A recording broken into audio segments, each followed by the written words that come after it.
Dulu aku sering bertanya, apakah ini masa depanku? Apakah hari demi hari akan kuhabiskan seperti ini? Jauh dari mimpi-mimpiku. Dan akhirnya, kuputuskan untuk ubah pertanyaan ini menjadi tantangan. Untuk mendorong diri sendiri lebih keras lagi. Untuk membahagiakan mereka yang tak pernah lelah memberikan dukungan. Untuk mereka yang terus mengingatkanku kalau asal-usulku bukanlah sebuah batasan. Namun, perjuangan terkadang datang bersama rintangan. Tuntutan untuk mengorbankan kuliah demi memenuhi kebutuhan. Ada saatnya di mana aku sempat merasa putus asa. Sampai akhirnya, aku menemukan jalan. Dukungan ibu yang membuat jalanku semakin terang. Mendekatkanku ke masa depan yang aku impikan. Perjuanganku pun dimulai. 900 jam kuhabiskan menggali ilmu, memahami kode demi kode untuk mulai berinovasi. Awal perjalanan untuk pengalaman yang tak terlupakan. Bersama para mentor yang bantu tunjukkan arah kemana aku harus melangkah. Membangun kepercayaan diriku untuk berdiskusi dan bersuara. 6 bulan yang mempersiapkanku untuk kembali ke kelas, meraih beasiswa dan mendapat gelar sarjana, menyelesaikan pendidikan yang sempat tertunda, dan yang dulu mengharuskanku susah payah mencari lowongan kerja, sekarang kesempatan datang dengan sendirinya. Kini, aku sudah tidak lagi bertanya, apa ini masa depanku? Karena aku percaya kalau pilihanku membentuk masa depanku, membawaku ke karir impian yang dulu cuma jadi hayalan. Saat jatuh ke titik terendah, aku harus terus bangkit. Dan satu pesanku, ubah segala pertanyaan jadi tantangan. Beranikan diri untuk mengejar mimpi.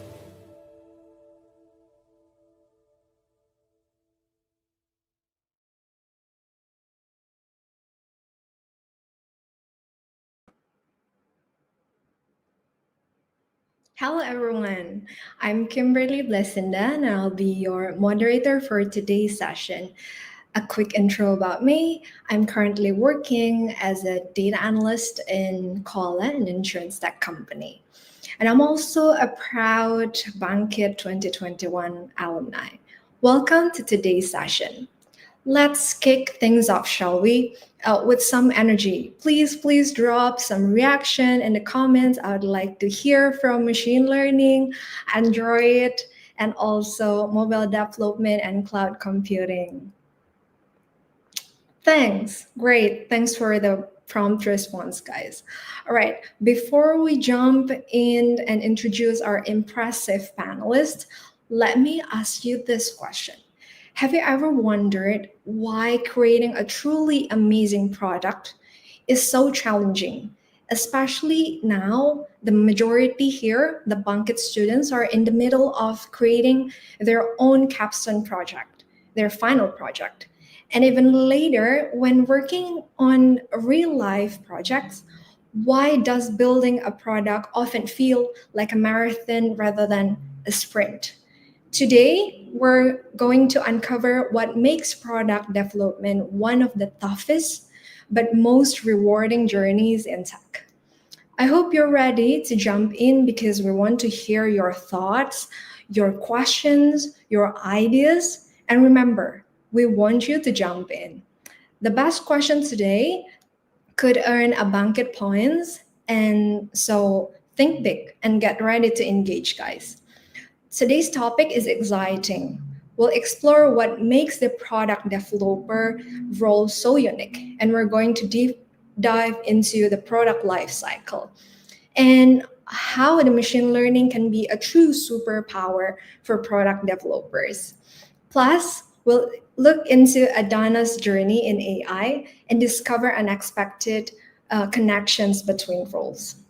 Now it is time to welcome our guest speaker, Keshava. Welcome, sir. Could you introduce yourself and um, your expertise and describe today's session? Hello, everyone. So good to see you guys. My name is Keshava. I am part of Dana. I am part of a team called as Automation Team, which focuses mostly on AI projects, the AI projects focus mostly on improving Dana's current products and also coming up with new products. And we look to increase the ease of which the users use Dana, most importantly, and the satisfaction of the users. And we also focus on increasing the options that you have in Dana so that you don't have to use another app to manage your finances. So this is a summary, but we will go into it in very detail. Like Kimberly said, whoever asks most questions, whoever impresses with the best questions, they will get the Bangkit points. Along with that, I will personally reach out to them and will try to help in whichever way I can to sort of give a 1 hour or a 2 hour mentor session to guide them if the question is very, very good. So that is something I can help you with. Great. Looking forward for that. Appreciate that, sir. Thank you very much. Okay, we're also thrilled to have three representatives from Bangkit student here with us.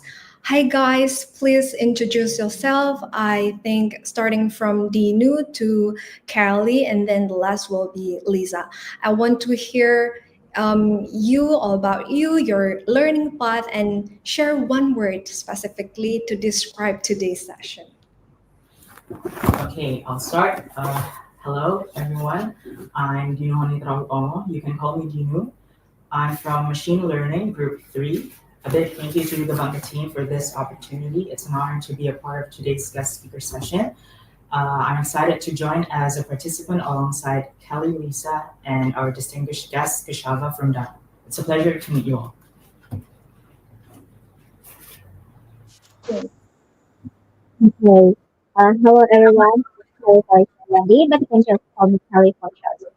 I'm from machine learning class teaching ML streamline group. Um, I would say excited is the perfect word to describe what I'm feeling right now. So nice to meet you all. Nice to meet you. Okay, hello everyone. First of all, I would like to thank you for the opportunity so that I can attend to this guest speaker session today. And let me introduce myself. My name is Lisanuri Amelia, and you can call me Amel. I'm from machine learning, especially group 59. Thank you. Nice to meet you guys. All right, everyone is on board. Without further ado, let's get started. Over to you, Mr. Keshava, and our Bangkit panelists. Thank you, Kimberly. Just want to ensure that my screen is on the stage. Can everybody see my screen?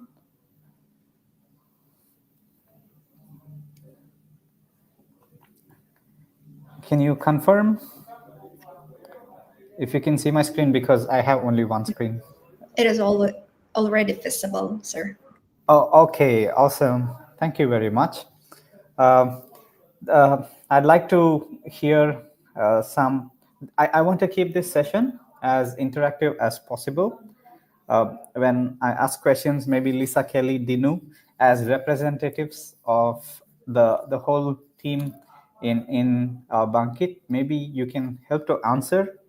That way, it's very interactive. Okay. Today's topic is why product development is the hardest challenge in tech. But if you are a Bankit Academy student and if you're asking, why should I listen to this guest speaker session? What will I gain out of it? The answer to that is you will learn why machine learning, mobile development, or cloud computing, or any other task that you do as part of a organization, why it is important, and how it translates into a bigger goal of the organization. So I will show you a big picture of how what you do is very important and where it fits, and how you can deliver the maximum value for the organization that you will be joining in future. So that is my goal for today. Okay, now we will get into this. Maybe Kelly, Dinu, or Lisa, okay, you can maybe answer what's so difficult about building a product like this. Maybe one of you can go. What is so special about Google Maps? Why do you think it was very difficult to build Google Maps when they built it? Maybe Lisa, you can answer this. Uh, Product development challenges, especially in Google Map, because it requires balancing complex elements, understanding user needs, keeping up with rapid technological changes, ensuring scalability, and forecasting collaboration across discipline. And each stage demands precision from a lignin market fit to handling interactive testing, I guess, and all while managing budget constraints and high risk of failure in a competitive market. Maybe it's my opinion. Yeah. Thank you for that, Lisa. That's a very good answer. Uh, just to show you, ask you a few questions. You don't have to answer this, but maybe think about it. I want everybody in Bankit to think about it. Before Google Maps, if you have to go from, let's say, from Jakarta to Semarang, how would you do it without Google Maps? You would probably have a physical map where you pull it out, you put it in front of your car, or something like that, or you stop somewhere and then look at the map and then see where you're going, or you stop at the side of the road and you ask somebody. The problem of asking somebody is one person will say go straight, somebody will say go left and then go straight, somebody will say go right and then go straight. So these are some of the problems that the product developers of Google Maps had, right? People were struggling to go from point A to point B without help from either maps or people, and it was very difficult. And they had to solve this problem, and they didn't know how this solution would look like. And that is why innovation is so important, and that is why innovation is so difficult. Because when you're doing the Bangkit Academy or you're doing anything else in the university, it's very easy. People tell you what to do. But in product development, in big organizations or any organization, nobody tells you what is the next step. You have to figure out the next step. And that is why product development is so difficult and so important, because if the product developer fails, then the whole company fails. And similarly, if you see in Netflix, maybe Dinu, you can answer this question. If you have Hotstar or Prime or Netflix, you will always most preferably come to Netflix, because they do something that Prime and Hotstar doesn't do. Can you tell what that is, Dinu? I think that's based on our preferences. So maybe if I could remember, before we interact with Netflix, we are to choose suggestions or the genres from the movies in Netflix, and then based on what we chose, the movies and also the cinemas will eventually support, or it will simultaneously work with us. So I think Absolutely. Absolutely. Thank you, Dino. That's a very good answer. So Netflix, when I open Netflix, I don't have to think what I need to watch next, because they will give me the first, like say, if I see the screen, I have about 20 options. I just have to pick from these 20 options. I don't have to go through all the shows and the movies that they have in their catalog, which is more than 10,000 or 20,000, because that's very tiring. And a product developer in Netflix thought, how can I make it very easy for the users? And then they came up with a machine learning model which suggests which are the things that I, as a user, would watch, and which would make it very easy for me. And now when I open Netflix, I don't have to worry about it. Okay. That's why product development is so difficult, because we don't know the next step. And we have to always check based on the current situation on how to go to the next step. And that's the most difficult part. Okay. Who is a product developer? Maybe can everybody try to put their answers in the comments? I want to understand what you guys think about a product developer currently.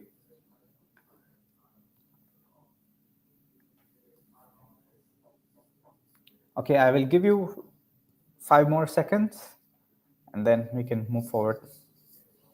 And Kelly, maybe you can answer this question. Who do you think is a product developer, Kelly?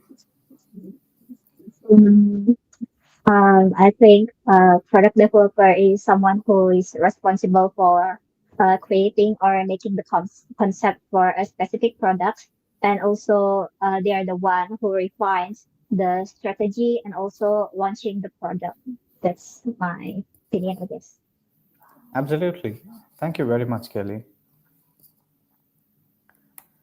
So who is a product developer? There is no good or a perfect definition for this, but this is based on my experience and what I have learned.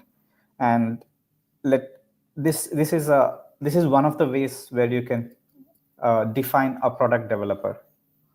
So product developer is somebody who talks to the users and understands their pain points, and they also talk to the business stakeholders and understand the business goals, and then builds a product which matches both of this.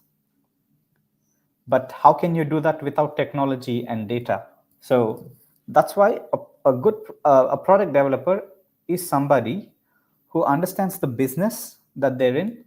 For example, if I am in Traveloka, I have a business. I hope everybody knows Traveloka here. Yeah. So let's take Traveloka as an example, where it's a travel booking mobile app and a website. Their business is to help users to uh, to book uh, to book flights or hotels or trains or buses or anything, right? And their business goals would be something like they want to increase the active user base from let's say if their current user base is 10 million users, they want to increase from 10 million to 20 million. And there is also data of how they are using today and what their problems are. For example, if you see their customer service chats, you will see what their current problems are. And you also see what their user behavior is based on their current data. That's why data is very important. And then if you understand the data, you sort of understand the users on a high level. But then when you talk to the users, you'll understand each user at a lower level. And then you also need to see what technology do I have, what machine learning models are new. For example, Traveloka would be using k-means algorithms or k-means models back in the day. But now, along with the k-means, they will also be using LLMs, like large language modules, which process something and then give it to the k-means. Or it could change every day because the technology is moving every day. So that's why the product developer needs to know all four of this and then build a product which helps the users and ensures that the business goals are met. So this is what a product developer does. I would like for you to post any questions at this moment. Like I said, the best questions, we'd be happy to talk to them and mentor them. Okay. For a product developer, what are the characteristics that would make them really a good product developer is these. I will go one by one, but if you have any questions, maybe you can post the questions and the moderator will help me to ask questions in the end. Okay.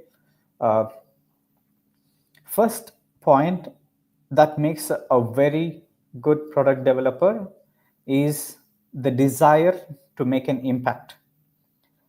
Like this impact, it starts with making an impact on your organization. But then if you see Gojek, the product was so good that they built a good product, but the impact is way beyond their company.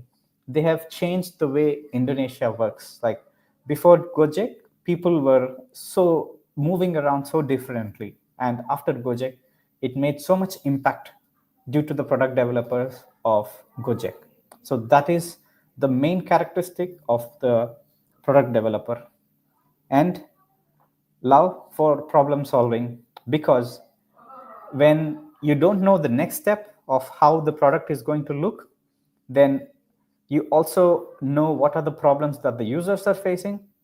You also know what the problems that the business is facing, and you need to build a product which solves both of them. And this is a daily process for a product developer. So you need to love problem solving if you consider to be a product developer. And similarly, since the trends are always changing, we always need to be interested in understanding what is the next step. Like, what is the new technology that has come? Is there a new ML model that is there? Is there a new benchmark that is there? Is there a new way I could use a ML model that they use in health tech, in fintech, or just to understand what is happening in the market or what is happening in multiple fields? How can I use it? For example, if I'm a mobile app developer, can I know what are the new tools that are coming out that will help me take my time away from coding? For example, there is a app called as Cursor, which helps me write half the code. So I can use Cursor, code that I would take 8 hours, I can actually write it in 3 hours. So that is why the interest of technology and innovation is very important. And you should be able to enjoy working with cross-functional teams, because if you see here, you need to work with the business teams, you need to work with the data team, you need to work with the user team, you need to work with the technology team. So as a product developer, you need to work with multiple people. So you should be a person who are constantly trying to who's constantly trying to bring everybody together to solve the problem. And also, curiosity is very important for customer behavior. So as part of understanding users, you need to be very curious about their pain points and about their motivations, why they are motivated to use the product. And we have ambiguity, and they need to take responsibility. So like I said before, when you don't know what is the next step, you are not sure what is the best step to take. Because if you take a wrong step, it will end up taking a lot of money of the company. And if it doesn't do well, then it is basically wasting a lot of resources. For example, let's say Traveloka has a feature, they start a new feature of allowing users to buy tix.id. It might be a good idea, but if it doesn't work, the development effort and the marketing effort that the Traveloka team would go to waste. So that is why it's important to take responsibility as a product developer. And also there is ambiguity because we are not sure if it will work or not. So you should be comfortable with this. Also, you should be able to enjoy in strategy and big picture thinking. Again, if we go back to the example of Gojek, I'm sure they would have had the big picture thinking. Like, if we built a very good Gojek product, it would impact so many drivers who don't get good jobs, and it will also encourage so many users so many people who would not have a job. If they don't have a job, all they need to do is buy a bike and then be part of Gojek, and they can still earn money. So this might have been a big picture that the people would have thought. But then they had to come up with a strategy of making it work for Gojek to become what it has become. And even for Bangkit, right? They had a big picture. They thought there are so many good engineers in the country, but when they go to the organization, they're not ready with their skills. So they want to make something big. And their big picture was to make sure the engineers who graduate from the university, when they go to the organization, they're very, very prepared and very advanced compared to the other people. That's why they started Bankit. So that's some of the big picture thinking that you need to have to be able to be a product developer. And although a lot of people here think data-driven mindset is only for ML team, machine learning team, no. Data-driven mindset, it comes for everybody. So even in cloud computing, you have to take decisions based on data. Even in mobile development, you have to take decisions based on data. So it's not just restricted to machine learning team. Data-driven mindset and analytical, it's to everybody. But if you should really be having this mindset to consider being a product developer. And the last but not the least, you should be having a desire for something that is dynamic. Dynamic means something that's constantly changing, because the technology changes, the user pain points change, business goals change, the data keeps changing.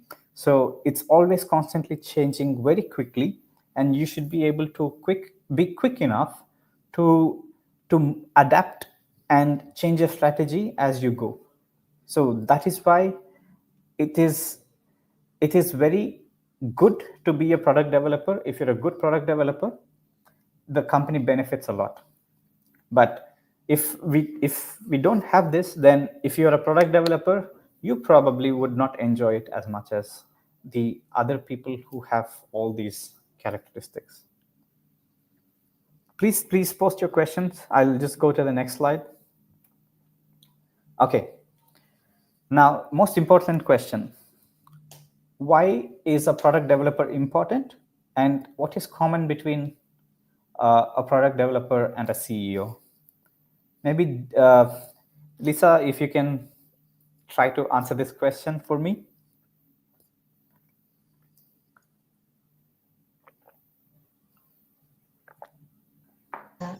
Okay, common between product developer, I guess, is common traits and skills among product developers include problem-solving skills and cross-foundational collaboration and user-centered focus, analytical and data-driven, and maybe adaptability and agility. Maybe that's my opinion. Thank you very much, Lisa. Yeah, if you see, this is important for being a product developer, also very, very important to be a CEO of a company. Because the same problems that the product developer has, even the CEO has. The product developer is responsible for the product, and the CEO is responsible for the whole company. Okay, so here, from a knowledge perspective, these are the common knowledge that a PD should have. PD meaning a product developer. The first is the knowledge of the customers or the users. Like, how do they behave? When do they buy? What problems they have? They should understand that.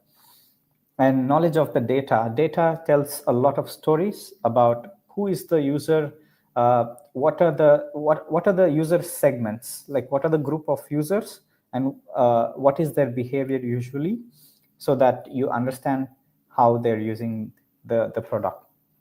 And then most importantly, knowledge of the business, because you build product for a business. So you need to understand what is the business and what they are looking to improve and what the goals of the business are. And also, you are all tech guys. Tech-driven CEOs and PDs are the best. So you need to know the technology, be it from a mobile development, be it from cloud, be it from machine learning. You need to know all of it. The more you know, the better it is for a product developer. If you're a guy who is not happy doing just one thing, learning just one thing, PD is a very good role, because you need to know everything to be able to be a good PD. And similarly, for a CEO, they do exactly the same. They need to know the knowledge exactly same as the PD, but additionally, they will have some more knowledge of the finance, because that's the only aspect that the product developer don't worry about. But the CEO will have to worry about finances of the company. So if you see, 80% of the CEO job is the PD's job. Basically, 80% of the company's success depends on a product developer. If the product fails, then the company fails.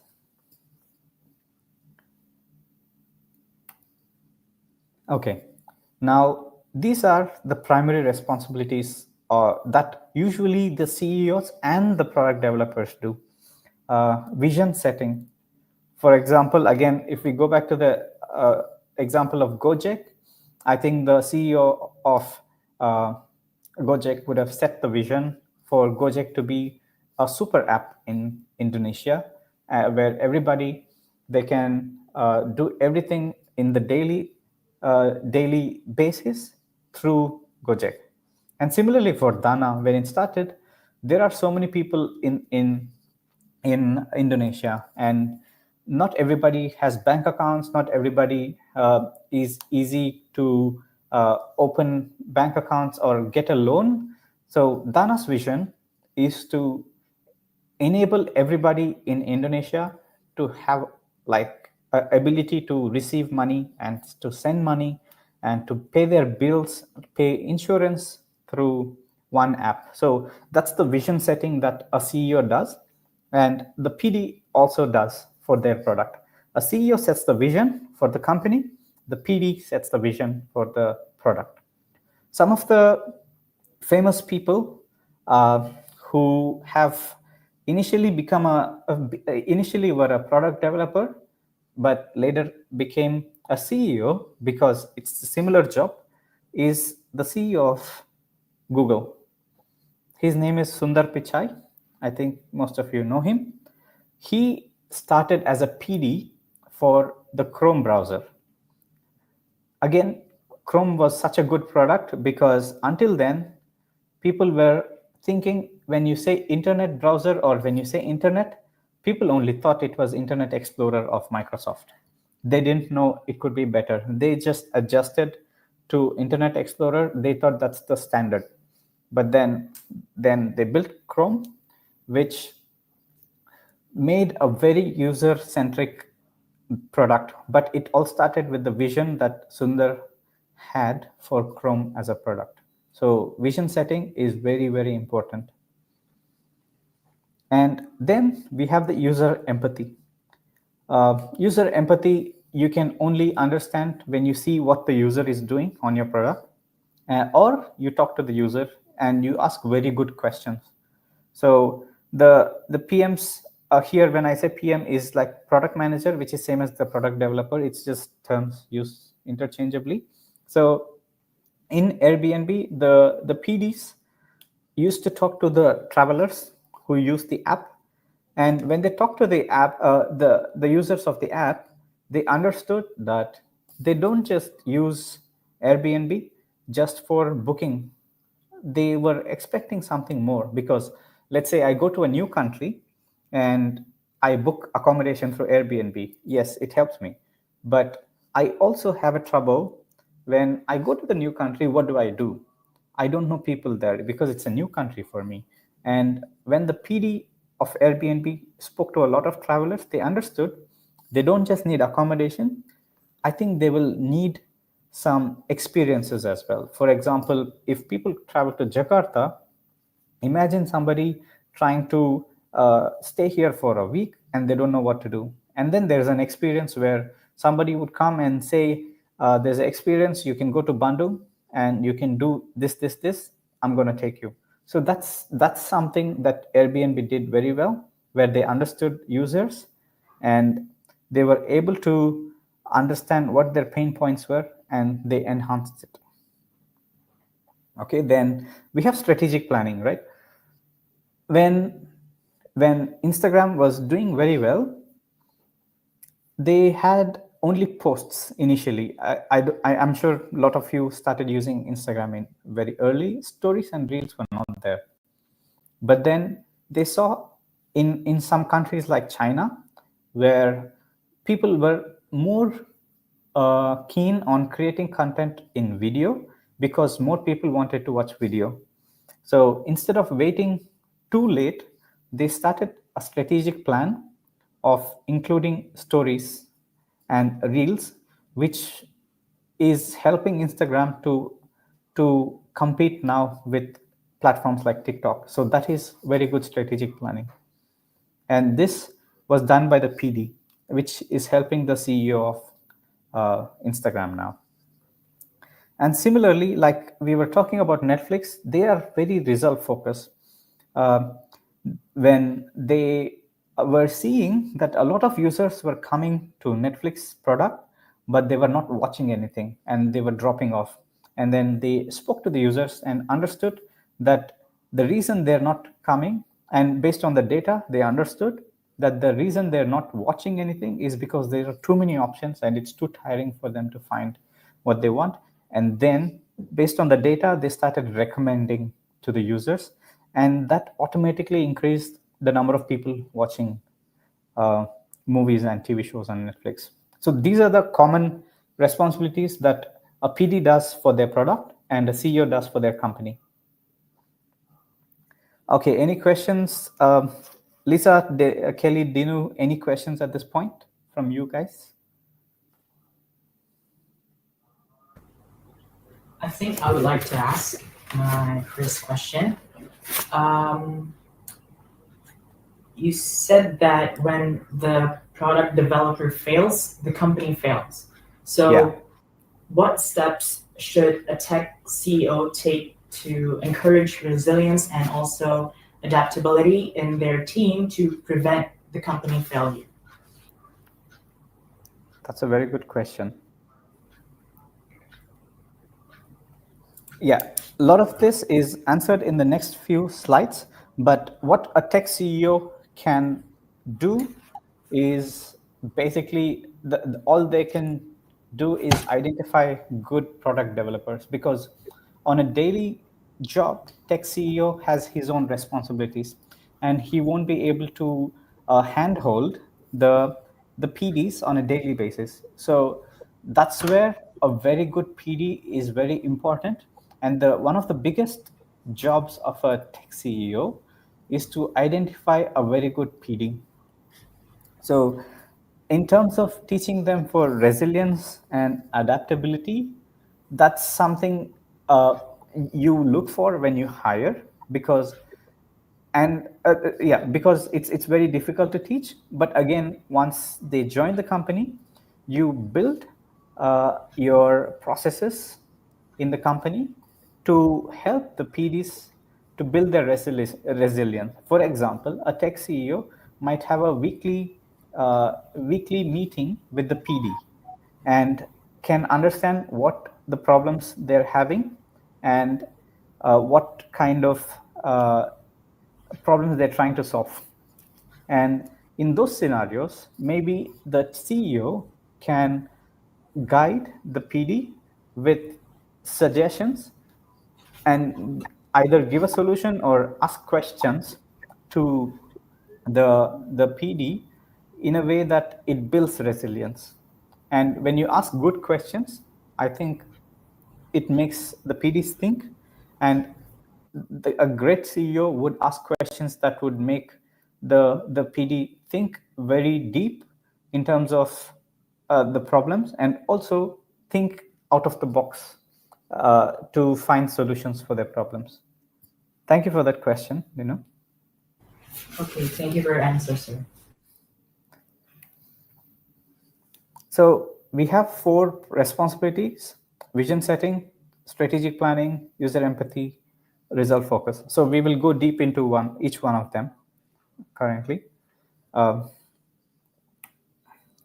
Now, before vision setting, what is very important? The PD should understand about the data, they should understand about the business, they should understand about the technology trends, they should also understand about all the data that is there, right? So all the 4. So if you see here, these 4, they need to understand very well before they do the vision. They need to understand the data, they need to understand the business, they need to understand the users, and they need to understand the technology and the trends. So while those are the 4 big aspects, when you break it down, these are some of the steps they can do. So to understand users, you can do market research. You can do it on Google, you can talk to people, and you can even go around the country and do market research. And then based on understanding of the market research, you can basically define your target audience. For whom are you solving this problem? Okay, and based on the data that is currently available, either from the product or from Bank Indonesia or from any website in the internet, you can get customer insights. And then you talk with the business stakeholders and explain these insights and understand what they think about this and what their vision is like. And also, after you do the research, you do the data analysis. And then with this data and by talking to the business stakeholders, you come and then you identify the business objective and the problems around it. While you understand the project business objectives, you can also assess the technical feasibility. Technical feasibility is very well done by developers because they understand the tech very well. So when tech developers initially start becoming good product developers, then the problem in this area is very less because they already understand what is possible and what is not possible, and they will waste less time on assessing what is technically feasible. And then they will do something called as a strength weakness analysis. So SWOT stands for strength, weakness, opportunity, threats. So they do analysis, and then based on this you can set the vision. So as part of the vision, it has to be very clear. So first you have to define the problem that the product is trying to solve, and you clarify the product's value and purpose with the business stakeholders, showing that this is what I'm trying to do and what do you think about it. And after that, you can also ask questions. While I look to solve this problem, what is the bigger long-term vision that you have for this product? You can ask your CEO or you can ask your business stakeholders this question, and then you create a vision statement. That vision statement will help you to go back and read that every time you have a problem, or during every week. If you read that vision statement, you know where to go. So that's why the vision statement is important. And you constantly align with your stakeholders, where every step you do, you align with them to ensure that you're not going off track from their expectation. And you ensure the vision is feasible and flexible. So like I always say, like I just previously said, feasibility is very important. And when a tech dev becomes a PD, they're very strong with this. Communicate the vision effectively, because it's not enough if you just have a vision and have a vision statement. Can you tell a story around it? Can you make people believe in your vision so that they work very hard along with you to achieve the vision? And then we have the metrics that we need to measure throughout this process to ensure that we are going towards the vision. Because let's say I have a vision of making Dana the only app for financial usage. So let's say if people want to buy Rexa Dana, they come to Dana. If they want to buy Emas, they come to Dana. If they want to save their money, they can do it in Dana. So if this is the vision, how do I measure it? So for example, I would measure the number of users who are actively using Dana and what purpose they're using Dana. So inside Dana, what is the other features they're using on a daily basis? Then I set a metric for me to measure, so that I am going towards, while I'm here, I'm going towards the vision that I have set. So that's why the metrics are very important. And strategic planning. So this is where we are. We need to go to this. Then what are the key steps we need to take? That is where the strategic planning comes in. So we need to set the objectives and the key results. So the metrics usually translate to key results. So you measure the key results. For example, like the active users, the number of features they're using in Dana app. And then prioritize initiatives and features, like, because you can't do everything at the same time. If you're a developer, you understand this problem very well. You need to prioritize what is more important, and you need to pick what is more important and only work on that, instead of trying to work everything and you're not moving forward. A hypothesis driven product roadmap is very important because, like I said, if you take the example of Google Map, people didn't know what they needed. So when you don't know what you need, you can go in 10 different ways, but we cannot go down the path of the 10 different ways at the same time. So you need to have a hypothesis. Let's say the hypothesis is, can I build a mobile app for Google Maps, which would basically tell the user where they are and what is around them. So that is a hypothesis. And initially they would have tested, okay, let me give an app to a few people, see if this helps them to go from place A to place B. And that is a hypothesis they would have validated to see if it's working before they built the whole product of Google Maps by adding stores and everything. Initially, they would have done it a very small hypothesis to see, having an app, will it help users with the navigation. And again, this keeps coming up again and again in every step. Align and communicate with the stakeholders. While you communicate the vision, you also share the strategy that you're planning to take and see if there's any feedback or improvements that the stakeholders from the business point of view can suggest for you. And then while this is done, you also have the tech team and you have the design team and everybody working on the product. So if you have to build a product, you need, on a high level, not for all products, but for most tech products, you will have a UI development team, a backend development team, UI design team, and a data science team and a data engineering team. But I might have missed the other teams, but these are the 5 teams that comes on top of my mind. So as a PD, I need to align with the data engineer, data scientist, back end, front end, be DevOps, and all other teams. I need to assign. I need to analyze what product we're trying to build, what kind of team we will need, and then we assign the responsibilities for these members to solve the problems. And this is the most important part of strategic planning. You need to establish a process where you're trying steps. So you're doing hypothesis and you're trying something. And you need to keep constantly checking if this is working for me and is it taking me towards my key results. So that is why iteration and feedback is very important.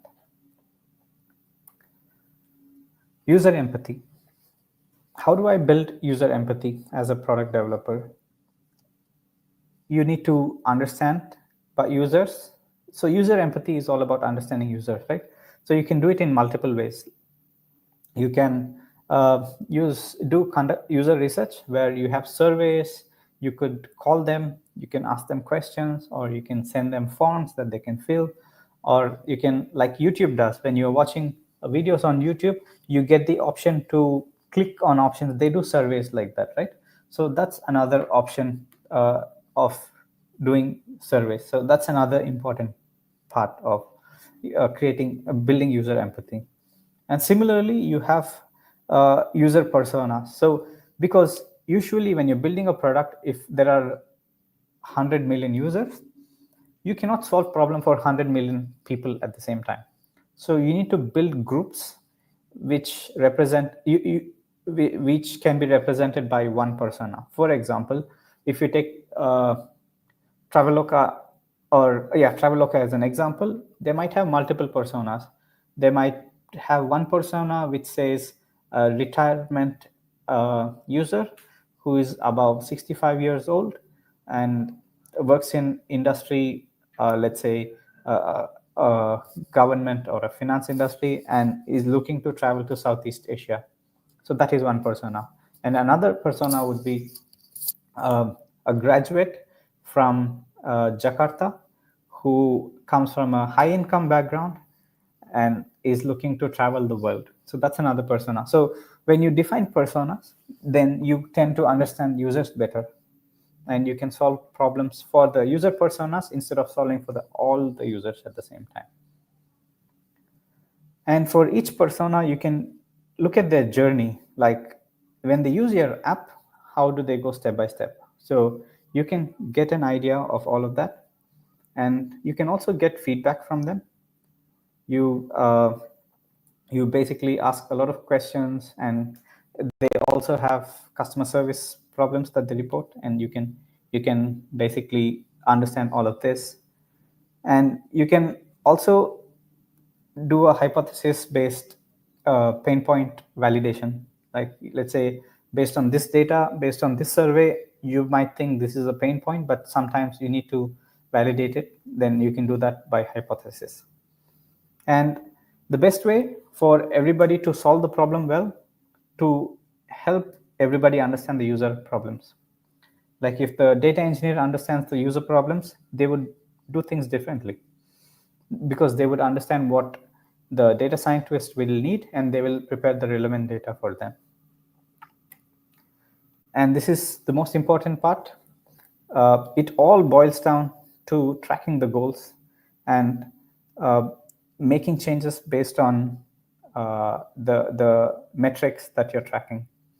And it is a very iterative process. And like I said, we need to run a lot of experiments and hypotheses that needs to be done. Okay.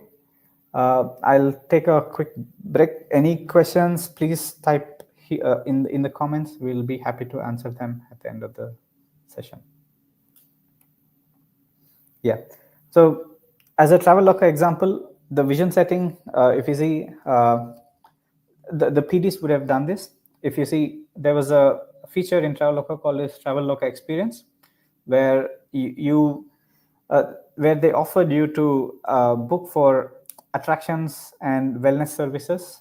This came from the vision they had to make the user's experience beyond travel and accommodation.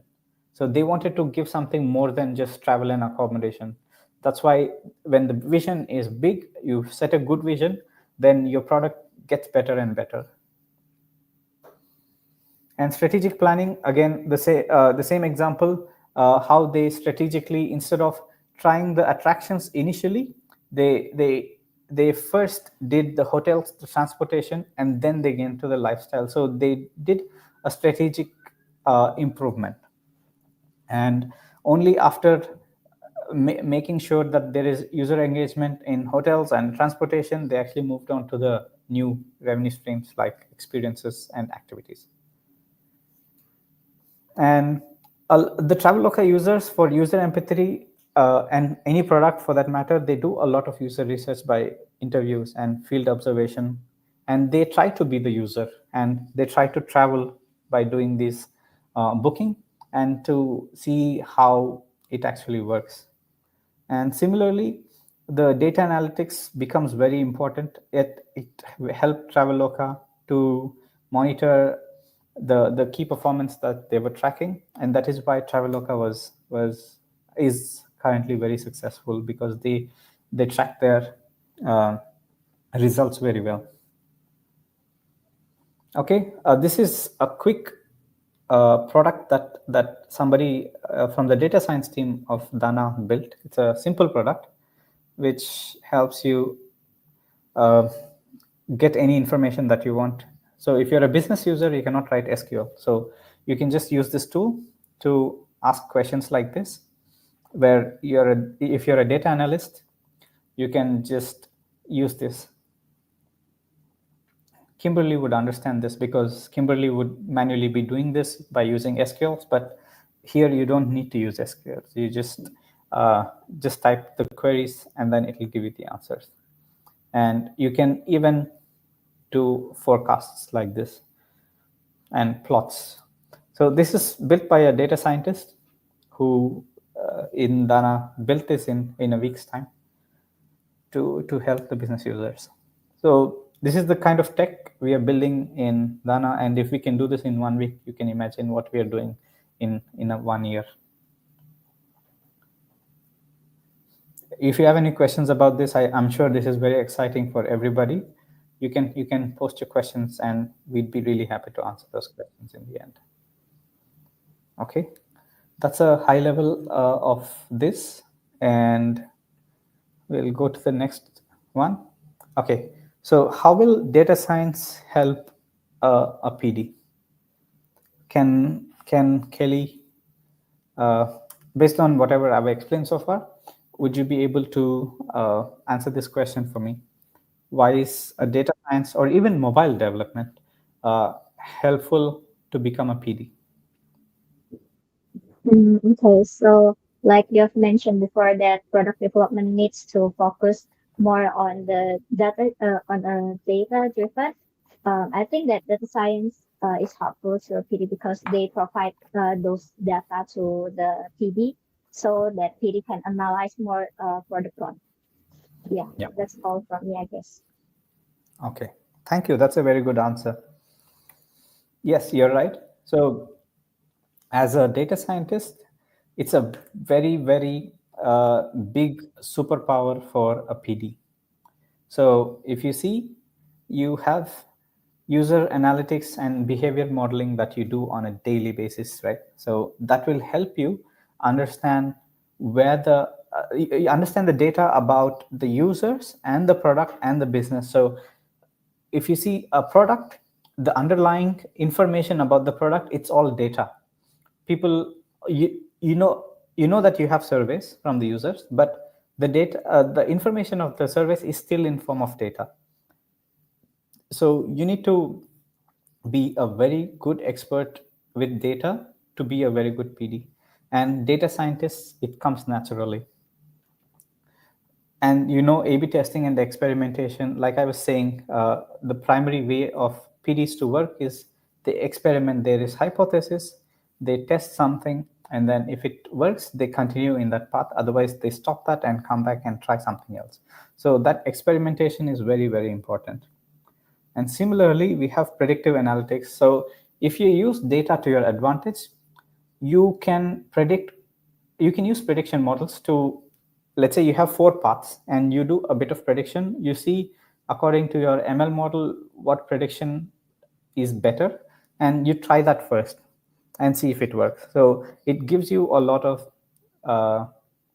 of uh, clarity in what step should be taken next, and then measure it. And of course, with data, you can personalize it for every user. And when you're defining segments of users and user personas, you need to use data based on the user behavior metrics in the product. And the most importantly, data-driven products are more likely to meet user expectations, which means there is more, like it is more likely for a data science uh, person, if they are a PD, that product has 3x more probability of becoming a success, which means in which company, any company that has a data scientist who does the PD job, it has 3 times more probability of succeeding. So from a big vision perspective, a data scientist is a very good person to drive the product development. And similarly, not just data scientists, it can also be very good software engineers, because while you do the data, the software engineer is very good with Python usually, and they understand logic, and it's easy for them to learn Python and do the data themselves as well. And similarly, data scientists can learn development because they'll be good with Python, so they understand how to write code. So it can be switched, and somebody who likes to learn more, they could be a good PD. And if you are a software engineer, you're always doing feasibility checks, and you're also managing how many resources are working on what, and your time is a resource yourselves, and you do a lot of planning on what to prioritize. So prioritization becomes so important, and collaboration with the dev teams becomes so easy, because when you're a developer, you understand other developers. So it's very easy for a software engineer to become a PD and then be very successful. Okay, this is uh, just to give you a view of what a PD does on a daily basis in their life, right? For example, this is an example. This doesn't always happen, but this is just to give you an idea. A PD might in the morning analyze a few data points and see the metrics, how the things are working for the product, and then they would spend a lot of time on the data to see what else has to be done today. Yeah. The next, in the mid morning, after that, after they analyze what the metrics are and what they are going to work on today, they might take these changes that they need to do and then put it into technical requirements and then set up project goals according to that, and then see what changes need to be done by the developers. And then they also, after that, after the lunch, maybe they will analyze some more feedback from the customer service portals and analyze the pain points, and finally update the product plan and the roadmap and make changes based on what they have analyzed in the morning, and then communicate it to the team for them to work on that. This is an approximate day of a product developer. If this is something that excites you, then I would really consider, I would really appreciate if you could think about going down the path of being a product developer. Okay, this is a tool. I think you know this. You might know this. There's a tool. It's like V0. This is all I need to do to create this app. Create a Discord-like app for musicians, store the data in Superbase. And then this actually creates an app like this without any coding.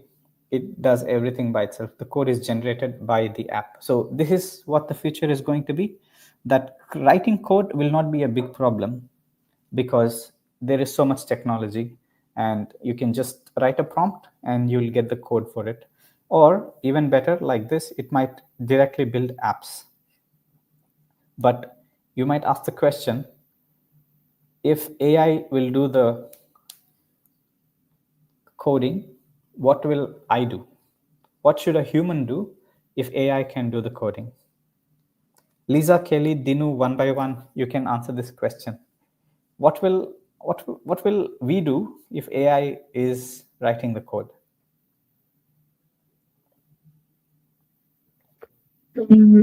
I think that AI is actually not 100% be able to code like what we want, because when you code something, of course you want to customize that specific product or program, right? So yeah, I don't think that AI can do that. So, but AI of course can help us assisting us in the code. Like maybe they can provide something that we don't know, but we can and then we can add it to our code. Yeah, something like that. Thank That's you, what I Kelly. think. Yeah, you're right. Currently, the code is not good, but imagine that in 3 years. Because if you see 3 years ago, there was no AI to write code, but now it is writing code with a few mistakes. But in 3 to 4 years, I'm sure the AI will be in a position where it can write the whole app. Maybe Dinu, Lisa, maybe you can also answer this question.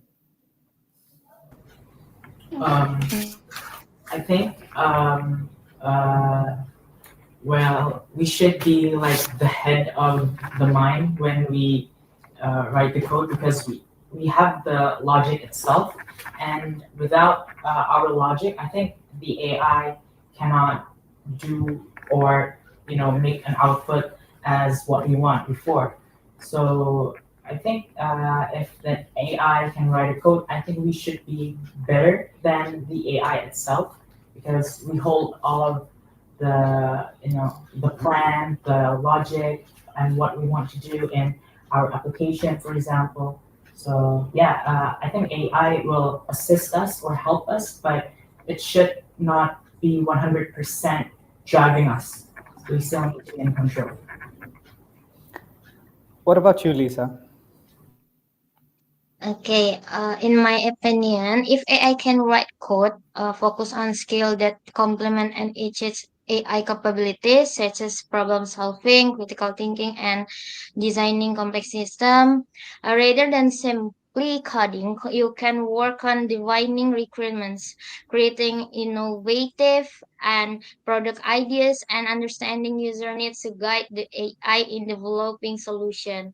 But additionally, focus on refining the skills in reviewing, debugging, and optimizing AI-generated code, ensuring quality, security, and efficiently embrace roles that involve strategic planning and overseeing AI applications to remain valuable in the tech field.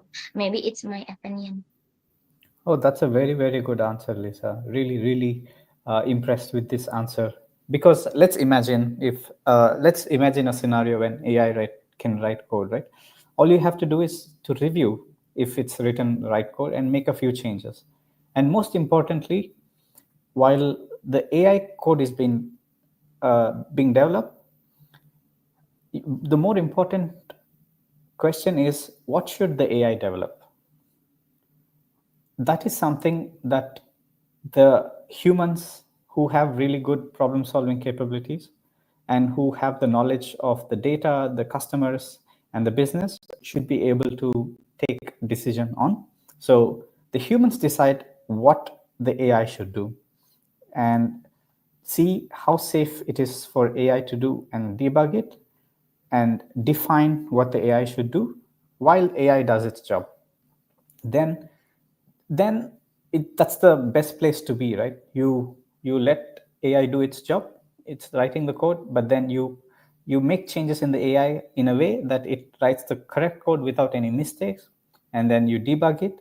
And most importantly, you are defining what the AI should behave like, how the code should be written, how the commenting should be done, and all these things it can be done by you while AI just does the manual coding part. Okay, this is the usual questions that we face. We have a lot of data scientists in our team who have started doing product development. So their questions are usually before they move from, before they take up the product development, they ask these questions. Can I develop my technical skills while I'm being a PD? How can engineers with less experience or no experience be good PDs? Can engineers be good PDs? So I'll pick one of you to pick. Lisa, you can answer the first question. Kelly can answer the second one, and Dinu can answer the third question. Based on what I have presented so far, maybe you guys can help me answer this question.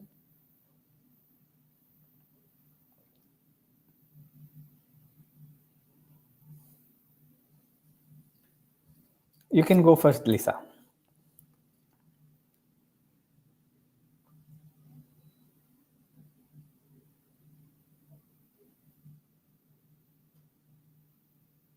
Sorry for a long time. Can I develop my technical skill while being a PD?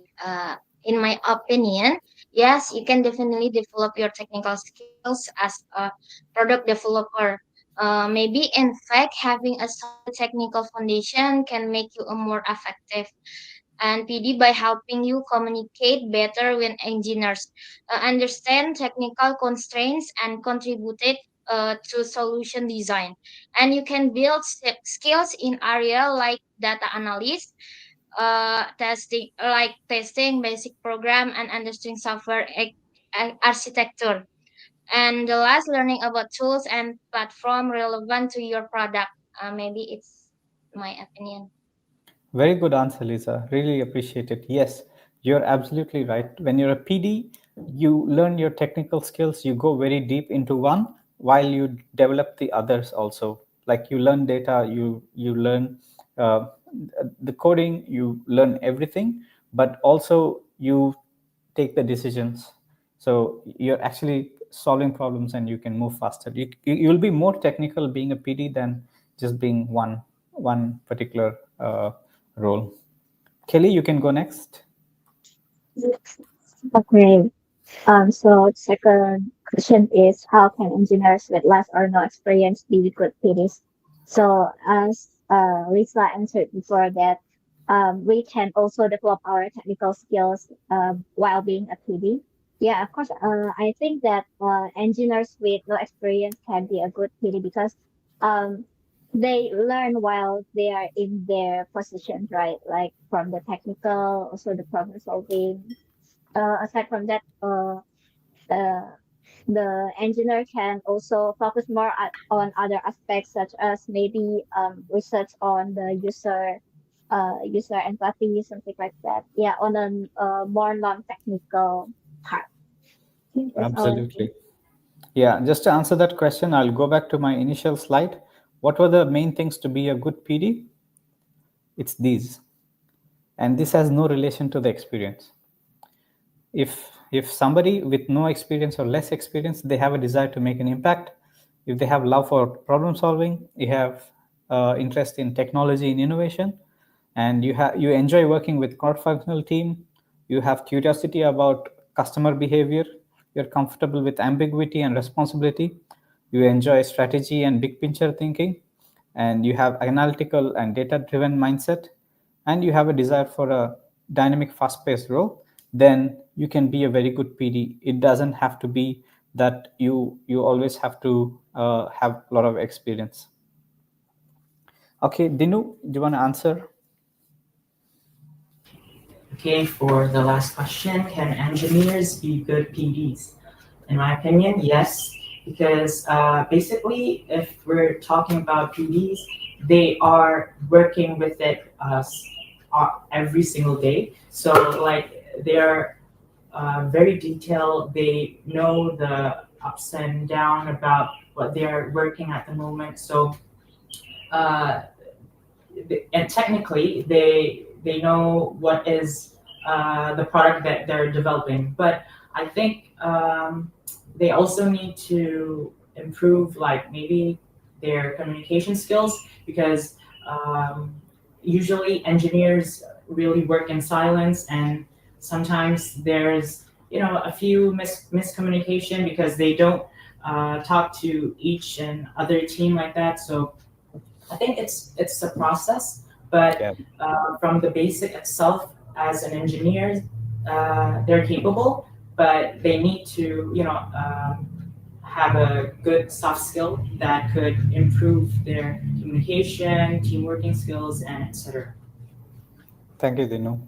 That's a very good answer. You're absolutely right.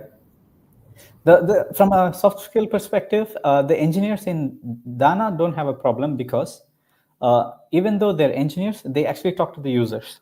So they like I explained, to build user empathy, the engineers should talk to users. So they talk to the users, and they already have overcome the soft skill problems in Dana.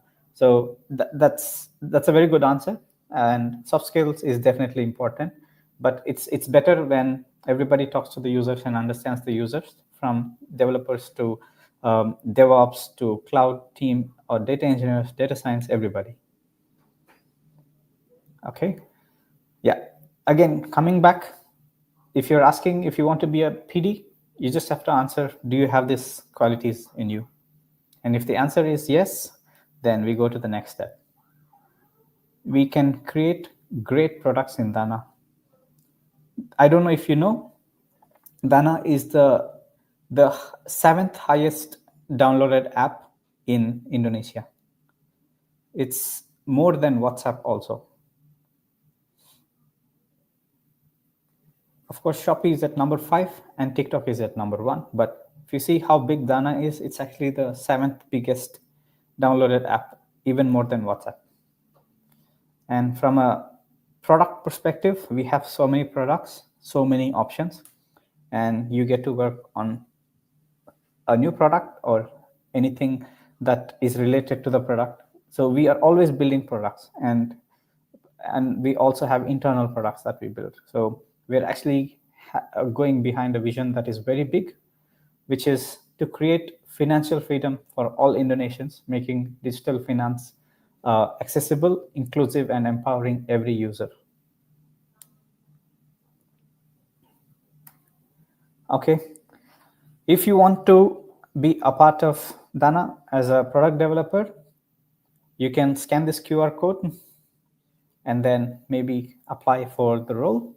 And if you want to read more, you can take a picture of this. And these are some of the favorite product development books that might help you.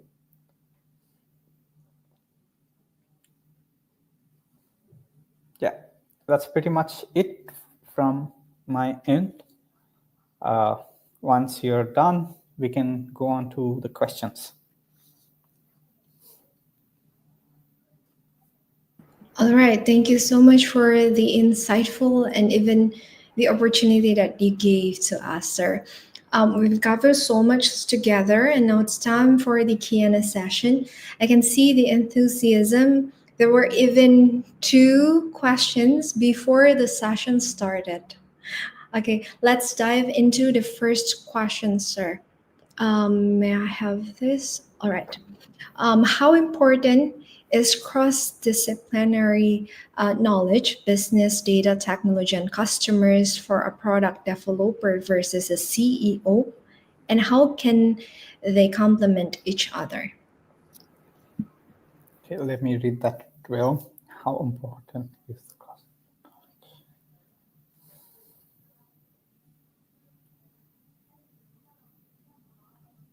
So if I may understand, I think Ning Imas asked this question.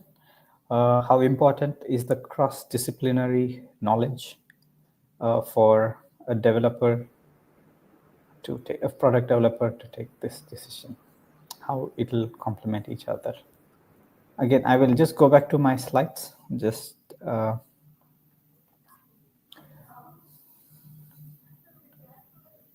yeah. So if we go to the example of Google Maps,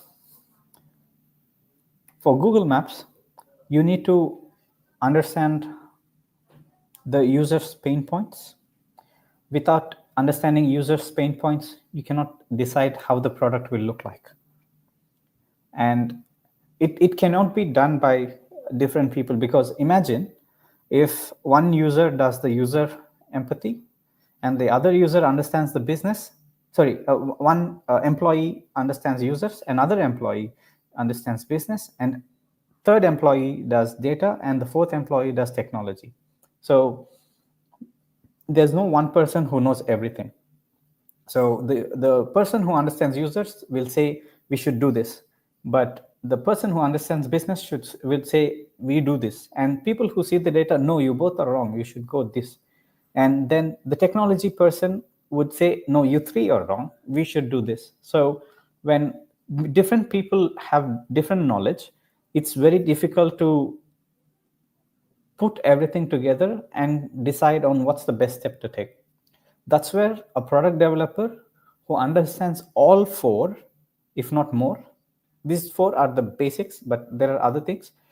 They need to understand everything and then come up with a hypothesis. So this is the current situation. This is the current user situation. This is the current business situation. This is the data. This is the technology that we have. I think we should take this because this will improve this metric. And this is a hypothesis that the product guy comes with.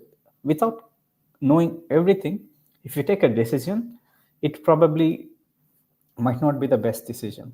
So the best way I could say this is, by knowing more, your decision has more probability of succeeding.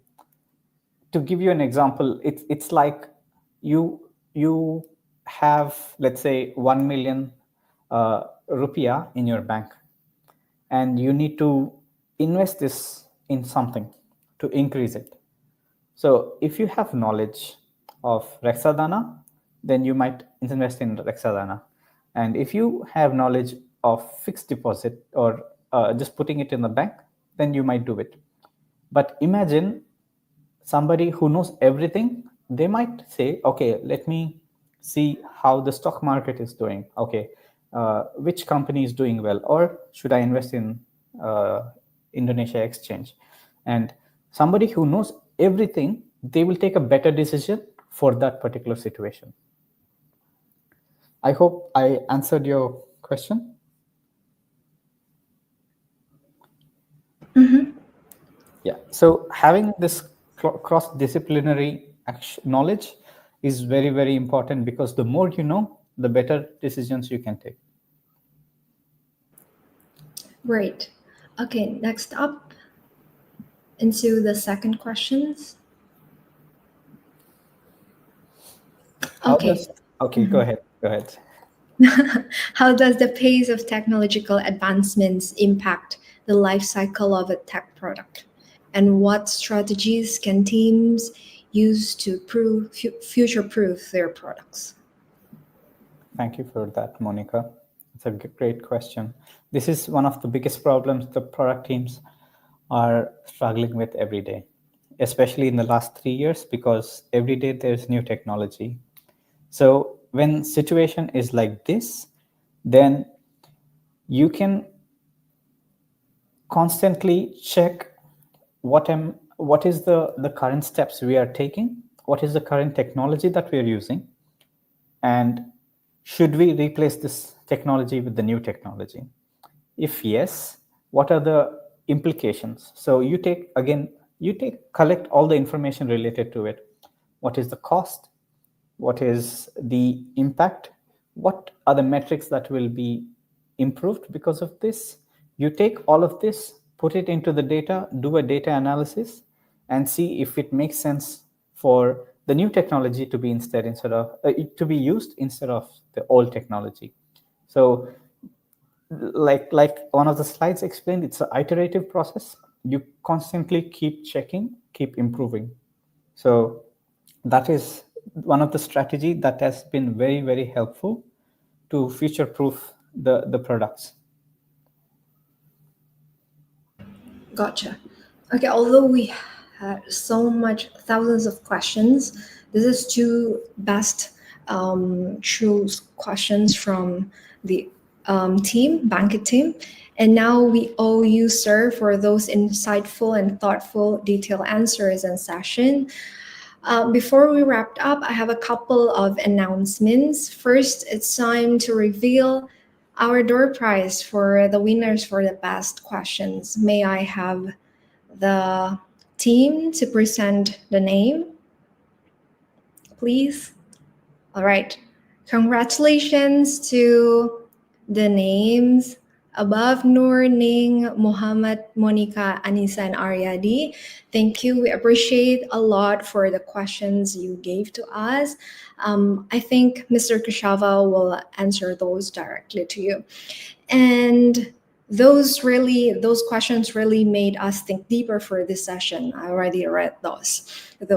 And lastly, don't forget to fill out the feedback form for today's session. Your input helps us make these sessions even better, guys. All right, it's such a mesmerizing session. I also triggered Mr. Keshava from your questions later before about how can AI write. Even you have also prepared in Dana the chatbot about the query and supporting the data analyst. One thing I would like to highlight from my point of view is empathy and ethics guideline for human to be able to have a wisdom to know which are the computers are lacking in those when creating an AI. All right, and with that, we officially close today's session. A huge thank you to our speaker, Mr. Keshava, the panelists, Dinu, Kelly, and Lisa, and to all of you for your participations and energy. Have a great day, everyone, and see you at the next session. Thank you, you. everybody. Thanks, everybody.